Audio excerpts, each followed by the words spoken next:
बारीपाडा येथे जल जंगल जमिनीचे संवर्धन करण्यात आले आहे।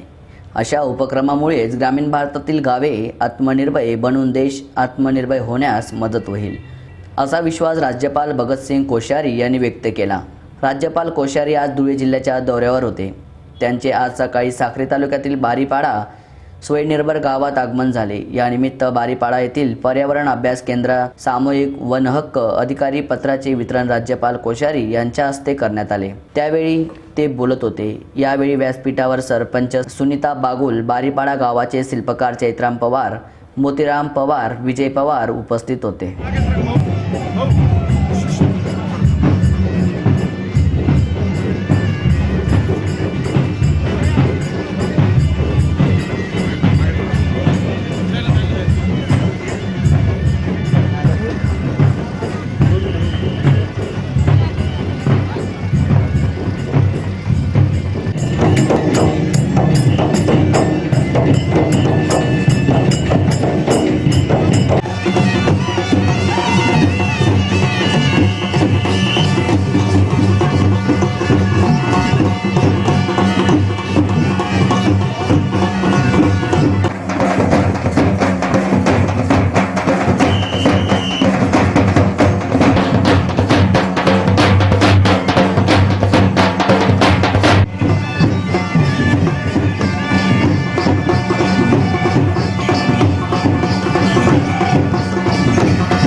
राज्यपाल कोश्यारी म्हणाले की जंगल हे जीवनसृष्टीसाठी महत्त्वपूर्ण आहे।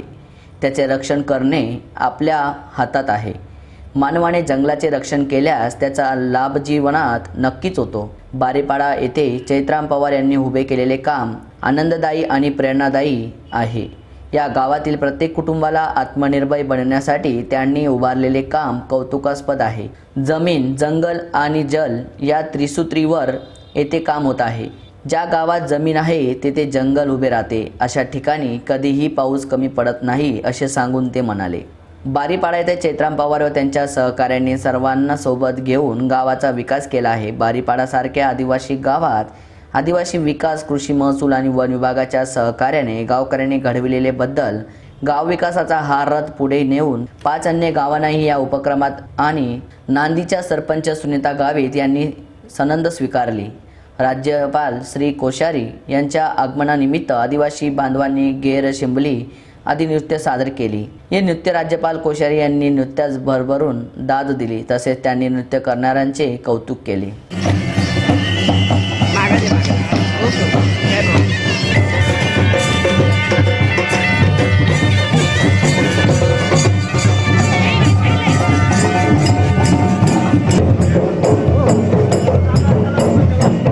राज्यपाल श्री कोश्यारी यांनी बारीपाडा येथील संयुक्त व्यवस्थापन समितीचे संवर्धित केलेल्या वनाची पाहणी केली। वनरक्षक श्री पगार यांनी संयुक्त वन्य व्यवस्थापन समितीने विकसित केलेल्या वनाची प्रतिमा तर लळिंग कुर्णातील धबधब्याची प्रतिमा उपवन संरक्षण श्री भोसले यांनी भेट देऊन स्वागत केले। वन समितीच्या सदस्यांनी राज्यपाल श्री कोश्यारी यांचे स्थानिक आदिवासी बोली भाषेत गीत सादर करून स्वागत केले। वन समितीचे अध्यक्ष चैत्राम पवार यांनी वराई बंधारा अन्य कामाची माहिती दिली।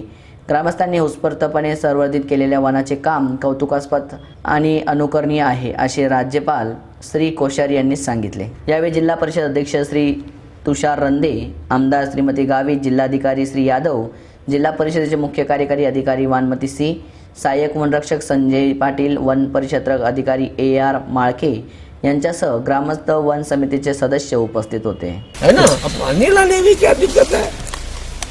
वो बेचारे तो बहुत परेशान थे। कल मैं अभी बताता हूँ, आज ही हम मेरी शाम को बात कर रहा विधायक जी से, बेचारे बहुत परेशान थे। विधान परिषद के उपाध्यक्ष है, नाम नरहरी जी, काफी गाँव में जो है नहीं देखे तो ये थोड़ा उदाहरण अच्छा है। तुम लोग बहुत धन्य लोग हो, सब भगवान का अवतार हो तुम लोग। चलो। पर्यावरण अभ्यास केंद्रातील सभागृहात राज्यपाल श्री कोश्यारी यांनी लोकप्रतिनिधींशी संवाद साधला।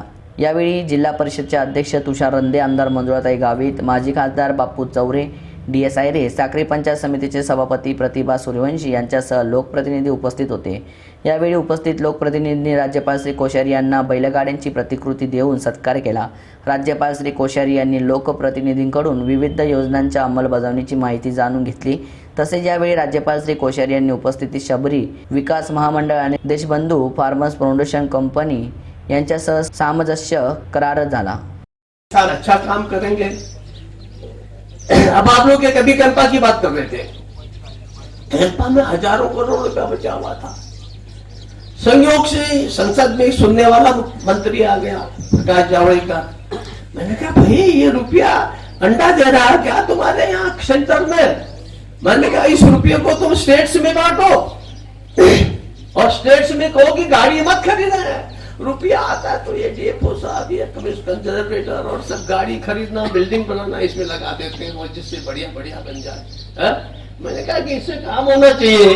गांव वालों से कहो, जो JFM की बात का मैनेजमेंट की बात कर रहे थे, उस माध्यम से पेड़ लगाए, वो पेड़ लगाया जिसमें से फल आता है, जिसमें से जैसे महुआ लगा दिया, बहुत चीजें लगा दी, जिसके कारण से नीचे पानी भी आता है। बहुत से पेड़ ऐसे होते हैं। इसमें बारीपाड़ा जैसे अनेक उदाहरण पैदा होंगे। मैंने चेतराम से कहा तुमने केवल अपने गांव में काम किया है क्या? तो उन्होंने कहा नहीं, हम लोग जो है क्लस्टर बना रहे हैं, 45 गांव कर रहे हैं और आगे काम कर रहे हैं। तो इसलिए मैंने गांधी जी का नाम इसलिए लिया कि आप धीरे धीरे इस गांव की अब जो है सब आगे बढ़ाए। अब जो हमारे यहाँ के किसान कर रहे हैं, यहाँ के गाँववासी मिलजुल के कर रहे हैं, वो तो बहुत अच्छी बात है। परंतु पहला गांव ऐसा है जिन्होंने मुझसे कहा कि हमको फॉरेस्ट ऑफिसर का, अधिकारियों का सहयोग मिलता है, वरना जहां जाओ तो रोते रहते हैं, कहते कि नहीं ये नहीं तुमने देते, मैं आदेश दे के जाता हूँ। मेरे सेक्रेटरी साथ में रहते हैं संतोष जी, ये बेचारे इतने सीनियर अफसर है, लेकिन वो डिविजनल फॉरेस्ट ऑफिसर या जो भी डिस्ट्रिक्ट फॉरेस्ट ऑफिसर डेपो है या जो है, वो कुछ कर नहीं देता। कहता हमारे तो कानून में लिखा है। अब कानून में कहा लिखा कि तू फॉरेस्ट अफसर होगा, कहा लिखा कि तेरा पैदा होगा तू फॉरेस्ट का अफसर बन जाएगा, ऐसा तो कहीं लिखा नहीं है। तो समझते नहीं है। मिलजुल करके फॉरेस्ट के एक आदमी, तो यहाँ जो इन्होंने बताया कि आज का कंजर्वेटर तो आज आया होगा, 10-15 साल में कोई दूसरा होगा, पर उन सब लोगों ने एक सहयोग किया और सहयोग किया तो आज वहां जल जमीन सब कुछ किए। पूरे कम से कम आदिवासी क्षेत्र में तो कम से कम इसको इस ढंग से लागू करो, क्योंकि आदिवासी मैं जानता हूं पेड़ से लगाओ, जंगल से लगाओ। जितना बॉम्बे में, नागपुर में, नासिक में बैठने वाला अधिकारी का होता है, दिल्ली में बैठने वाले नेताओं का होता है, उससे 100 गुना 1000 गुना लगाओ पेड़ पौधों से मेरे गांव वासियों का होता है। क्योंकि उनको पता है उसके बिना जी नहीं सकते। लकड़ी काटते तो वहीं से लानी, फलाना ना तो वहीं से लाना, घास लाना तो वहीं से लाना। इसलिए वो पेड़ भी लगाते हैं, पेड़ भी काटते हैं, तो वो काम उनका सतत चलता रहता है। तो उस दिशा में एक अच्छा काम है। और एक बहुत अच्छी बात आपने बताई, उन्होंने कहा कि मुझे बहुत अच्छा लगा कि पेड़ के बारे में, पौधों के बारे में, घास के बारे में, कि कौन सा किस काम का है, किस दवा में काम आता है। महिलाओं को बड़ा ज्ञान होता है।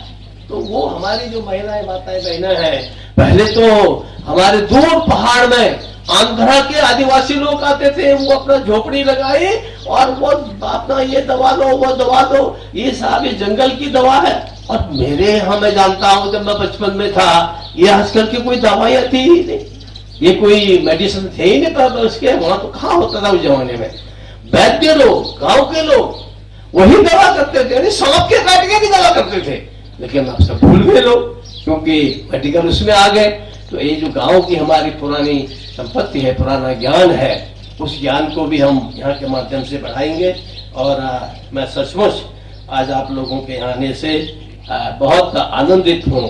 और मेरा पूरा विश्वास है शासन, प्रशासन और हमारे गांव के लोग मिल करके बारीपाड़ा जैसे आत्मनिर्भर गांव सारे देश में बनाएंगे। और हमारा देश जो प्रधानमंत्री आत्मनिर्भर देश चाहते हैं, ऐसा आत्मनिर्भर देश बने। आपके सहयोग से, आपके प्रेरणा से ऐसी मेरी शुभकामना है। सीताराम जी आपने बुलाया, आपको बहुत बहुत धन्यवाद।